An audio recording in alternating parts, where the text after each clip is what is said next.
பெஞ்சல் புயல் காரணமாக தொடர்ந்து பெய்து வரும் கனமழையால் சென்னை ஜிஎஸ்டி சாலையில் மழைநீர் கடல் போல் காட்சியளிக்கிறது.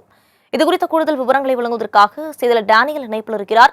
வணக்கம் டேனியல். இந்த ஜிஎஸ்டி சாலையானது மிக முக்கியமான சாலையாக பார்க்கப்படுகிறது. அங்கு எந்த அளவுக்கு மழைநீர் தேங்கி நிற்கிறது, அதை அகற்றுவதற்கான நடவடிக்கைகள் எதுவும் எடுக்கப்பட்டிருக்கிறா? விவரங்கள். நிச்சயமாக வினிதா, பெஞ்சல் புயல் காரணமாக தொடர்ந்து பெய்து வரும் கனமழையினால சென்னை புறநகர் பகுதியிலான தாம்பரம், பல்லாவரம் பல்வேறு பகுதிகளில் மழைநீரானது சாலையில் தேங்கியுள்ளது. இந்த நிலையில பல்லாவரம் ஜிஎஸ்டி சாலையில் மழைநீரானது கடல் போல புரண்டு ஓடுகிறது. இதனால் வாகன ஓட்டிகள் கடுமையாக பாதிக்கப்பட்டு சிரமத்துக்கு ஆளாகி வருகின்றனர். பல்லாவரம் மேம்பாலத்திலிருந்து ஜிஎஸ்டி சாலை முழுவதும் வாகன ஓட்டிகள் இறங்கும் பொழுது அதிகப்படியான இருசக்கர வாகனங்கள் மற்றும் ஆட்டோக்கள் பழுதாகி நின்று விடுவதை காண முடிகிறது. நின்றுவிடும் வாகனங்களை கொட்டும் மழையில் வாகன ஓட்டிகள் தள்ளி செல்லும் நிலை ஏற்பட்டுள்ளது.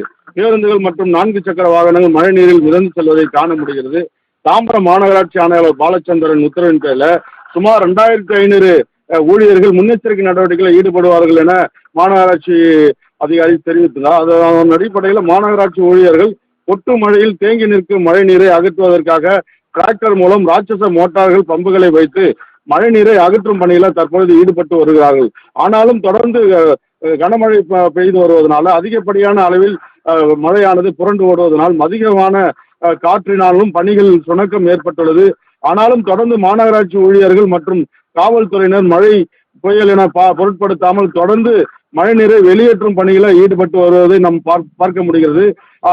அந்த விஷயமாக அமைந்துள்ள பொதுமக்கள் கூறுகின்றது, வாகனங்கள் மழை நீரில் சிக்கி பழுதாகி நிற்பதனால வாகன ஓட்டிகள் கடுமையாக பாதிப்புக்குள்ளாகி வருகின்றனர். தற்பொழுது நாம் பார்த்து கொண்டிருக்கிற இந்த பகுதியானது தாம்பரம் ஜிஎஸ்டி சாலை பகுதி. இது முற்றிலும் தற்பொழுது மழை நீரில் மூழ்கி இருப்பதை நம்மால் பார்க்க முடிகிறது.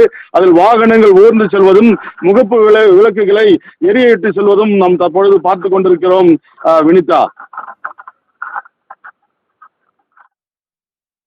விரிவான விவரங்களுக்கு நன்றி டேனியல்.